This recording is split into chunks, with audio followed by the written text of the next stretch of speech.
पिछले पार्ट में हमने देखा था कि काजुया की माँ की ओबी एक खूबसूरत लड़की में बदल जाती है जो खुद को किरहा कहती है। अब किरहा हर समय काजुया के साथ रहती है और उसे खतरनाक मॉन्स्टर से बचाती है, लेकिन एक दिन दोनों का सामना कुकुरी से होता है जो उस जगह की लोकल देवी होती है। इसके बाद दोनों की जमकर सुताई होती है। बुरी तरह पीटने के बाद कुकुरी काजुया को मेलिसन क्लीनर बना देती है, लेकिन जब किरहा को पता चलता है कि कुकुरी असल में एक छोटी बच्ची है तो किरहा उसका जमकर मजाक उड़ाती है।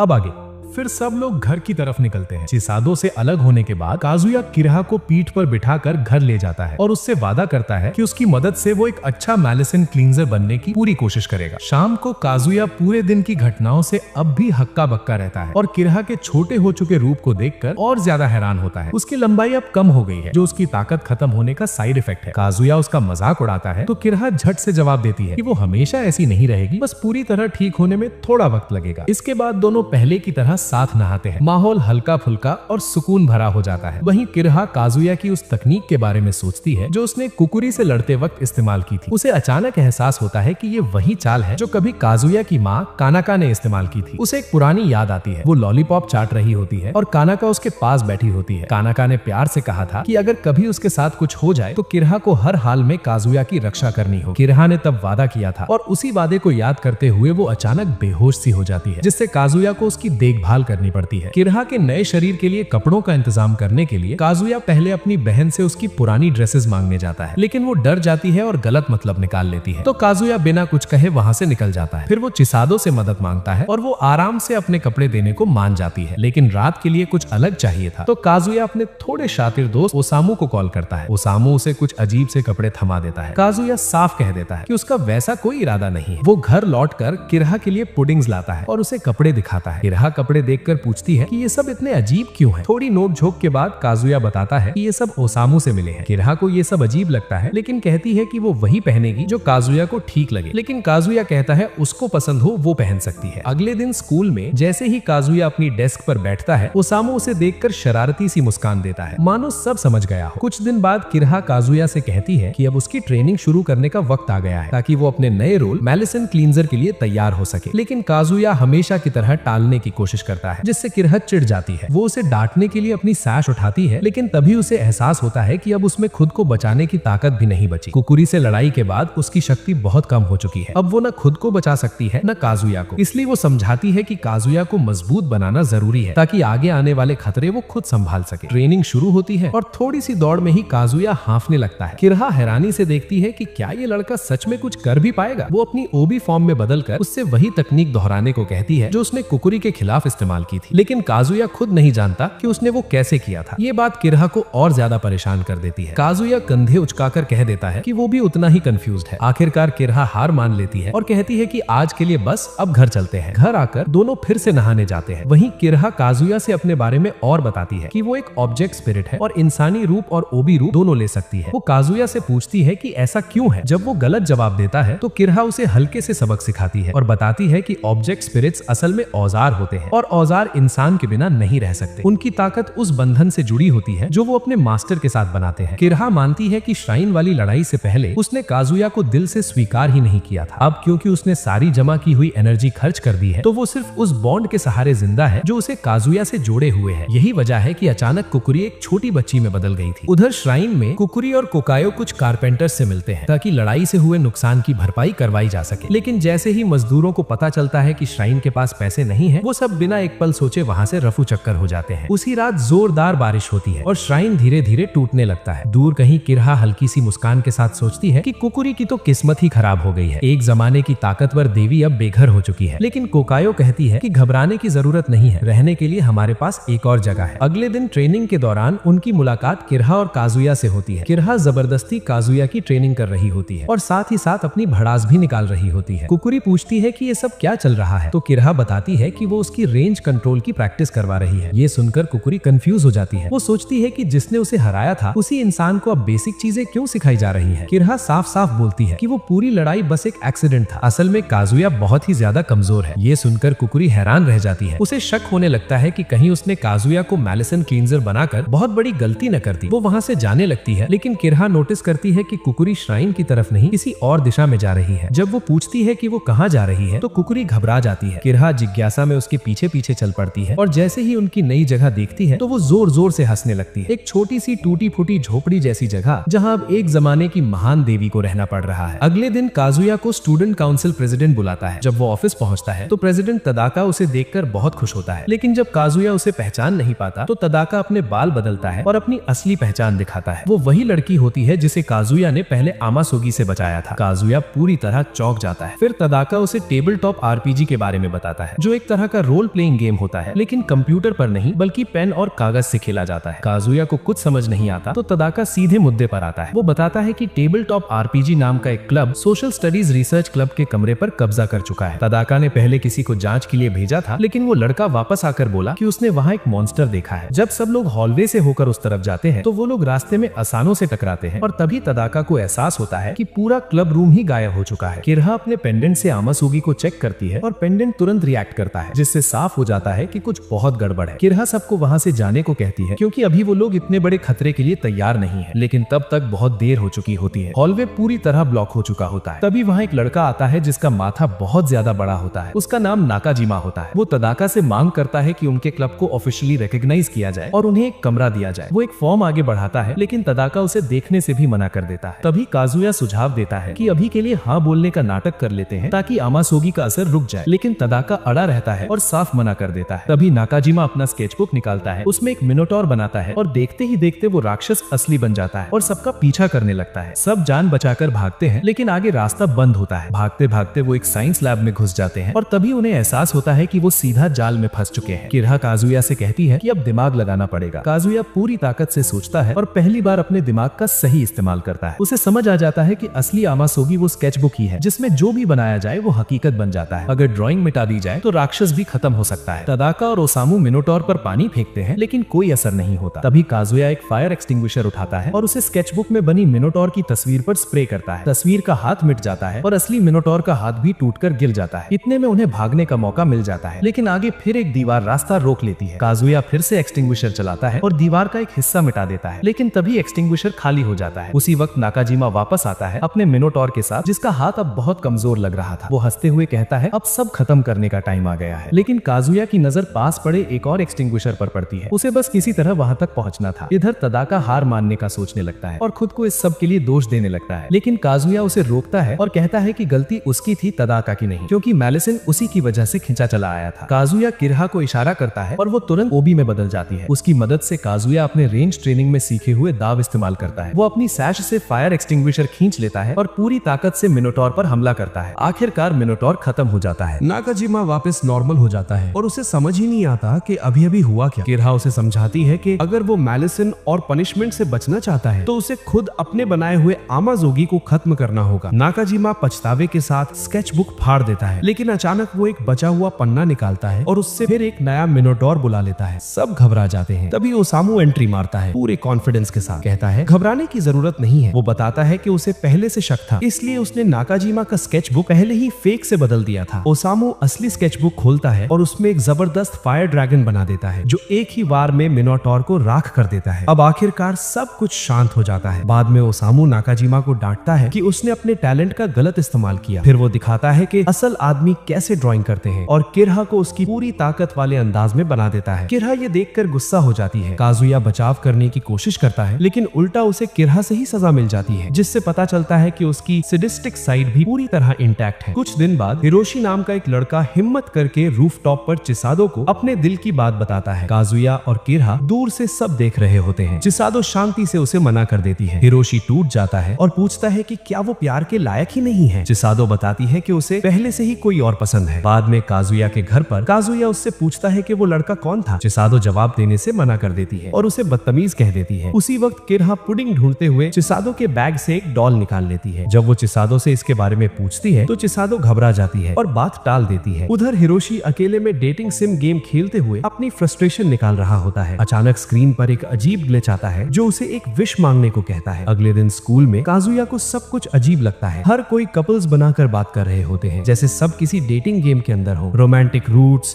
स्टोरी पाथ्स, एंडिंग्स सब उसी अंदाज में डिस्कस हो रहा होता है। हॉलवे में चलते हुए काजुया एक लड़की से टकरा जाता है। वो गिर जाती है और घबराकर पूछती है कि उसने कुछ देखा तो नहीं। तभी काजुया के सामने डेटिंग सिम जैसा ऑप्शन पैनल आ जाता है। घबराकर वो गलत ऑप्शन चुन लेता है और और बदले में उसे एक जोरदार थप्पड़ पड़ जाता है। क्लास में पहुंचकर वो देखता है कि वही पैनल सबके सामने आ रहे हैं। उसका दोस्त शिरू किसी लड़की से फ्लर्ट करते हुए बताता है कि आज स्कूल के बाद चेरी ट्री के नीचे स्पेशल कन्फेशन इवेंट होने वाला है। काजुया पूरी तरह कंफ्यूज्ड होता है। तभी किरहा समझाती है कि ये सब एक गेम आमाजोगी की वजह से हो रहा है, एक ऐसी आत्मा जो डेटिंग गेम्स से जुड़ी इमोशंस से पैदा होती है। काजुया हैरान रह जाता है कि ऐसा भी कुछ एग्जिस्ट करता है। किरहा बताती है कि ये आमाजोगी कहीं ना कहीं स्कूल के अंदर ही है। जांच करते हुए काजुया की नजर पड़ती है कि हिरोशी और चिसादो एक रोमांटिक कपल की तरह बिहेव कर रहे हैं। काजुया जोर से चिसादो को पुकारता है, लेकिन चिसादो उसे टोक देती है और कहती है कि उसका नाम इतनी कैजुअली ना लिया करे। ये सुनकर काजुया चौंक जाता है और सीधा हिरोशी पर शक करता है। वो कहता है कि कल ही तो चिसादो ने साफ मना किया था, फिर आज अचानक ये सब कैसे? हिरोशी ऐसे दिखाने लगता है जैसे उसे कुछ पता ही ना हो। इससे पहले कि काजुया और सवाल करे, चिसादो उसे एक जोरदार थप्पड़ मार देती है और हिरोशी के साथ वहाँ से चली जाती है। जाते जाते हिरोशी पलटकर काजुया पर अकड़ दिखाता है। वो उसका मजाक उड़ाता है और कहता है कि बचपन का दोस्त होकर भी तू चिसादो को पटा नहीं पाया। वो घमंड में बोलता है कि प्योर हार्ट नाम के गेम में उसे कोई नहीं हरा सकता। यहीं पर किरहा को पूरा यकीन हो जाता है कि हिरोशी ही उस आमाजोगी का होस्ट है, क्योंकि उसे गेम का नाम पता है जो अभी तक काजुया को भी नहीं पता था। काजुया सीधा हिरोशी को रोकने जाता है, लेकिन वो अपने अजीब से फॉलोअर्स बुला लेता है जो मिलकर काजुया को बुरी तरह पीट देते हैं। सुताई के बाद किरहा काजुया से कहती है कि उसे चिसादो का दिल जीतना ही होगा। वो खुद आमाजोगी को मंद करने की कोशिश करेगी ताकि और जानकारी मिल सके। काजुया फिर ओसामू के पास जाता है। ओसामू समझाता है कि इस गेम को जीतने के लिए किसी एक को विन करना होगा और ऐसे जवाब चुनने होंगे जो सामने वाले की लाइकिंग बढ़ाएं। ये सुनकर काजुया को हिम्मत मिलती है। ओसामू की गाइडेंस में वो चिसादो से बात करता है और हमेशा की तरह उससे मैथ पढ़ाने को कहता है, लेकिन जैसे ही वो थोड़ा ज्यादा स्मार्ट बनने की कोशिश करता है तो उसे गलत रिएक्शन मिलते हैं और ओसामू उसे इशारे में समझाता है, अरे भाई लड़की पटाने पर ध्यान दे। फिर तीनों साथ लंच करते हैं। धीरे धीरे जैसे कोई रिजोगी का एक्सपर्ट हो, काजुया लगातार 3 सही जवाब दे देता है और चिसादो लगभग पूरी तरह पिघलने ही वाली होती है। लेकिन जैसे ही बात किरहा पर आती है, काजुया एक के बाद एक गलत ऑप्शन चुन लेता है। ऐसा लगने लगता है जैसे वो किरहा के साथ कुछ ज्यादा ही क्लोज है। ये सुनते ही चिसादो भड़क जाती है। बाद में सब किरहा से मिलते हैं। वो बताती है कि अभी तक गेम का सोर्स नहीं मिला। तभी ओसामू नया आइडिया देता है जिसे वो मजाक में NTR कॉम्बो कहता है, मतलब कुछ ऐसा कहना या करना जो सीधे अफेक्शन को मैक्स कर दे। वो काजुया से कहता है कि बचपन की यादों में जाओ, क्योंकि वो दोनों बचपन के दोस्त हैं। आखिरकार चेरी ट्री के नीचे जहाँ हिरोशी फाइनल स्टेज में चिसाडो को पूरी तरह जीतने वाला होता है, वहीं काजुया बीच में आ जाता है। वो 2 छोटे छोटे डॉल्स निकालता है जिनसे वो बचपन में खेला करते थे और चिसादो से कहता है कि एक बार फिर उसके साथ खेले। उसी पल चिसादो को सब याद आ जाता है। बचपन में वो काजुया के साथ मम्मी पापा का खेल खेलती थी, लेकिन एक दिन दूसरे लड़कों के मजाक उड़ाने पर काजुया ने खेलना बंद कर दिया था। तब चिसादो ने उसे फादर वाली डॉल दी थी और खुद मदर वाली रख ली थी और कहा था हम फिर कभी खेलेंगे। ये याद आते ही आमाजोगी का असर टूट जाता है। चिसादो दौड़कर काजुया को गले लगा लेती है। हिरोशी सन्न रह जाता है। वो पूरी तरह टूट जाता है। शर्मिंदा होकर वो वहाँ से भाग जाता है। अब सब इन्फर्मरी पहुँचते हैं। काजुया थोड़ी देर के लिए सो जाता है, जबकि किरहा और ओसामू आमाजोगी ढूंढने निकल जाते हैं। कुछ देर बाद जब काजुया होश में आता है तो वो देखता है कि चिसादो उसे किस कर रही है और वो बेड पर बंधा हुआ है। वो समझ जाता है कि चिसादो अभी भी पूरी तरह नॉर्मल नहीं हुई है और गेम के फाइनल रोमांटिक सीन की तरह बिहेव कर रही है। वो उसे समझाने की कोशिश करता है। उधर किरहा और ओसामू हिरोशी से सामना करते हैं। हिरोशी बताता है कि आमाजोगी का सोर्स स्कूल कंप्यूटर लैब में चल रहा है। ओसामू तुरंत समझ जाता है कि वो एक्स रेटेड वर्जन है और काजुया डेंजर में हो सकता है। दोनों दौड़कर सिस्टम बंद करते हैं और इन्फर्मरी लौटते हैं। तभी चिसादो नॉर्मल हो जाती है। जब किरहा इन्हें साथ देखती है तो काजुया और चिसादो दोनों शर्म से लाल हो जाते हैं। लेकिन इस इंसिडेंट के बाद दोनों पहले से ज्यादा करीब आ जाते हैं, बिल्कुल वैसे ही जैसे बचपन में डॉल खेलते समय थे। इसके बाद किरहा और काजुया कुकुरी की नई जगह पहुंचते हैं। किरहा बिना देर किए कुकुरी को तंग करना शुरू कर देती है और उस पर इल्जाम लगाती है कि स्कूल इंसिडेंट के बाद उसने मेलिसिन लेवल की सही रिपोर्ट नहीं दी। उसी वक्त कोकायू यूनिफॉर्म में वहां आ जाती है। जब काजुया उससे पूछता है कि वो कहाँ जा रही है तो कोकायू बताती है कि घर का खर्चा चलाने के लिए वो पार्ट टाइम जॉब्स कर रही है। पीछे किरहा की छेड़छाड़ से कुकुरी बहुत ज्यादा परेशान हो चुकी है। कुकुरी पलटकर कुछ कहना चाहती है, लेकिन इतनी कमजोर है कि कुछ कर नहीं पाती और उल्टा और ज्यादा चिढ़ा दी जाती है। तभी काजुया किरहा से कहता है कि बस अब बंद करे और वादा करता है कि वो उसे पुडिंग दिलाएगा। ये सुनते ही किरहा मान जाती है। काजुया के जाते ही किरहा को मौका मिलता है कि वो कुकुरी से अकेले में बात करे। वो उससे पूछती है कि वो इतनी कमजोर कैसे हो गई और क्या इसी वजह से उसने काजुया को मेलिसिन क्लेंजर चुना था। कुकुरी चुप रहती है। किरहा धमकाती भी है, लेकिन कुकुरी फिर भी कुछ नहीं कहती। आखिरकार दोनों बातों को छोड़कर रेत के छोटे छोटे किले बनाने लगती है। अचानक कहीं से गेंद आकर उनके बनाए किले को तोड़ देती है। दोनों गंदे हो जाते हैं और किरहा उन शरारती बच्चों के पीछे दौड़ पड़ती है। कुछ देर बाद सब घर लौट आते हैं और सब मिलकर एक कैजुअल बात लेते हैं। वहाँ कुकुरी को मजबूरी में किरहा की मदद करनी पड़ती है, क्योंकि किरहा काजुया को अंदर नहीं आने देती। किरहा फिर से पूछती है कि वो कमजोर क्यों हुई, लेकिन कुकुरी कुकुरी फिर भी चुप रहती है। दोनों हल्की फुल्की नोक झोंक करने लगती हैं और गर्म पानी की वजह से थक जाती हैं। कुकुरी को वापस भेजने के बाद काजुया अपने परिवार के साथ डिनर करने बैठता है और चुपके से किरहा के लिए अलग से खाना तैयार करने की सोचता है, लेकिन उसे झटका तब लगता है जब वो देखता है कि किरहा पहले से ही उसके परिवार के साथ टेबल पर बैठकर खा रही है। काजुया को पता चलता है कि उसका परिवार किरहा को पहले से जानता है। वो अपने पिता से पूछता है तो पिता बताते हैं कि काजुया की माँ के जमाने से ही किरहा घर की रक्षा करती आ रही है। किरहा पुडिंग मांगती है और काजुया का पिता तुरंत ले आते हैं। तभी काजुया को याद आता है कि वो कुकुरी को पुडिंग देना भूल गया था। खाने के बाद वो किरहा के साथ बाहर निकलता है, लेकिन प्लेग्राउंड पहुंचकर उन्हें पता चलता है कि कुकुरी का टेम्परेरी शेल्टर तोड़ दिया गया है। कोकायू बताती है कि एक बच्चे के चोटिल होने के बाद शहर वालों ने उसे अनसेफ बताकर हटा दिया। कुकुरी टूट जाती है, उसे समझ नहीं आता कि अब कहाँ रहेगी। काजुया को बुरा लगता है और वो कुकुरी और कोकायू को अपने घर रहने का ऑफर देता है। अगली सुबह काजुया नींद में बाथरूम चला जाता है और गलती से ऑकवर्ड सिचुएशन बन जाती है। वो तुरंत घबरा जाता है और पीछे हट जाता है। उसे याद आता है कि कल रात घर में मीटिंग हुई थी। काजुया की बहन और पिता कोकायू के रहने के खिलाफ थे। उन्हें डर था कि उसका असर काजुया पर पड़ सकता है। तभी किरहा बीच में पड़ती है और काजुया के पिता को एक पुरानी शर्मनाक कविता की याद दिलाने की धमकी देती है, जिससे वो मान जाते हैं। घर में शिफ्ट होने के बाद कुकुरी अपने हिस्से को एक छोटा सा श्राइन बना लेती है। किरहा उसे बताती है कि उन्हें बाहर एक जरूरी काम से जाना है। जब कुकुरी को पता चलता है कि उन्हें श्राइन दोबारा बनाने के लिए तागुरी से उधार मांगना है तो वो वहाँ जाना नहीं चाहती, लेकिन किरहा उसे जबरदस्ती साथ ले जाती है और वो तागुरी श्राइन पहुँचते हैं। वहाँ अंदर जाते ही सब एक अजीब जगह पहुँच जाते हैं। तागुरी जो एक लोकल देवी है पैसे देने को तैयार हो जाती है, लेकिन एक शर्त पर। उन्हें उसके साथ एक स्पेशल कार्ड गेम खेलना होगा। शुरुआत में गेम नॉर्मल लगता है। कार्ड पलटते हैं और जितनी रकम लिखी होती है वही लोन बनता है, लेकिन कुछ कार्ड ऐसे निकलते हैं जो सबको अजीब हालत में डाल देते हैं और साफ हो जाता है कि तागुरी के रूल्स काफी अतरंगी है। जब किरहा को सच्चाई पता चलती है तो वो कुकुरी पर बुरी तरह गुस्सा हो जाती है। वो चिल्लाकर कहती है कि उसने पहले क्यों नहीं बताया, खासकर तब जब वो पहले भी तागुरी के साथ यही वाला खेल खेल चुकी है। कुकुरी सफाई देती है कि डील का हिस्सा होने की वजह से वो डिटेल्स बता ही नहीं सकती थी। किरहा गुस्से में वहाँ से जाने लगती है, लेकिन कुकुरी हाथ जोड़कर उसे रोक लेती है। वो कहती है कि बस कुछ ही और कार्ड्स चाहिए, तभी उनका मकसद पूरा हो जाएगा। खेल आगे बढ़ता है और तागुरी के कार्ड्स एक के बाद एक अजीब हरकतें करवाने लगते हैं। कभी हद से ज्यादा नजदीकी तो कभी बेवकूफी भरे कॉस्ट्यूम्स पहनने की मजबूरी। अब किरहा के सब्र का बांध टूट जाता है, लेकिन तभी उसके दिमाग में एक चाल आती है। वो बहाना बनाती है कि उसे बाथरूम जाना है और तागुरी से रास्ता दिखाने को कहती है। जैसे ही तागुरी बाहर जाती है, कुकुरी फटाफट कार्ड्स की जगह बदल देती है ताकि उन्हें थोड़ा फायदा मिल सके। तागुरी वापस आती है तो उसे कुछ गड़बड़ लगती है। वो कार्ड्स चेक करती है, लेकिन सब वैसा ही दिखता है। कुकुरी मासूमियत से कहती है कि उसने कुछ नहीं किया। तागुरी अपनी बारी खेलती है और उसे वो कार्ड नहीं मिलता जो वो चाहती थी। ये देख किरहा और कुकुरी खुश हो जाते हैं, लेकिन तभी तागुरी सब समझ जाती है। वो मुस्कुराती है और दीवार पर लगे एक रूल की ओर इशारा करती है। उस रूल में लिखा होता है कि अगर कोई प्लेयर अपनी बारी के बिना कार्ड्स को छुए तो सामने वाले को बचे हुए सारे कार्ड्स मिल जाते हैं। ये पढ़ते ही किरहा और कुकुरी के होश उड़ जाते हैं। उन्हें समझ आ जाता है कि अब वो बुरी तरह फंस चुके हैं। उन्हें वहीं रात गुजारनी पड़ती है और अगली सुबह तक उनका पूरा हाल बेहाल हो जाता है। घर लौटने के बाद किरहा आराम से अपना पसंदीदा टीवी शो देख रही होती है। तभी काजुया के पिता आ जाते हैं। वो बड़े प्यार से पूछते हैं कि क्या वो बेसबॉल देख सकते हैं, लेकिन किरहा साफ मना कर देती है। बेचारे पिता को रेडियो पर ही मैच सुनना पड़ता है। थोड़ी देर बाद काजुया की बहन कसुमी आती है, टीवी बंद करती है और किरहा को खींचकर किचन ले जाती है। वहाँ वो दिखाती है कि घर के काम में कुकुरी मदद कर रही है। जब किरहा मना करती है तो कसुमी धमकी देती है कि अब कभी पुडिंग नहीं खरीदेगी। ये सुनते ही किरहा गिड़गिड़ाने लगती है और मदद करने को मान जाती है। किरहा को आलू छीलने का काम मिलता है, जबकि कुकुरी पत्ता गोभी काटती है। कसुमी बताती है कि घर का सामान खत्म हो गया है और वो काजुया को किरहा और कुकुरी के साथ शॉपिंग पर भेज देती है। दुकान पहुंचते ही लड़कियां स्नैक्स देखकर खुद को रोक नहीं पाती, लेकिन काजुया उन्हें टोक देता है और लिस्ट फॉलो करने को कहता है। कुकुरी उसकी बात ध्यान से मानती है और सिर्फ वही चीजें उठाती है जो लिस्ट में होती है। उसके मन में एक प्यारी सी कल्पना चल रही होती है। दूसरी तरफ किरहा कार्ट में ढेर सारी पुडिंग्स डाल देती है, लेकिन काजुया एक एक करके सब वापस रख देता है। किरहा गाना गाने लगती है, लोगों से दया भरी नजरें मिलाने लगती है और मजबूरी में काजुया उसे एक पुडिंग दिला देता है। किरहा खुशी से झूम उठती है। कुकुरी भी मन ही मन सोचती है कि वो भी ऐसा ही करेगी, लेकिन तभी सब उसे बिलिंग के लिए बुला लेते हैं। कैश काउंटर पर लोगों की लाइन लगी होती है, जहाँ कोकायू काम कर रही होती है। जब काजुया की बारी आती है तो कोकायू उन्हें सामान देती है और सब घर लौट आते हैं। रात को कसुमी के बनाए खाने को सब मिलकर खाते हैं। खाने के बाद किरहा मजे से अपनी पुडिंग खाने लगती है और कुकुरी बस उसे देखती रहती है, लेकिन तभी काजुया चुपचाप कुकुरी के हाथ में उसकी पसंद की रेड बीन पुडिंग पकड़ा देता है। कुकुरी की आंखें चमक उठती है और वो खुशी खुशी उसे खाने लगती है और यहीं पर ये वीडियो खत्म होता है।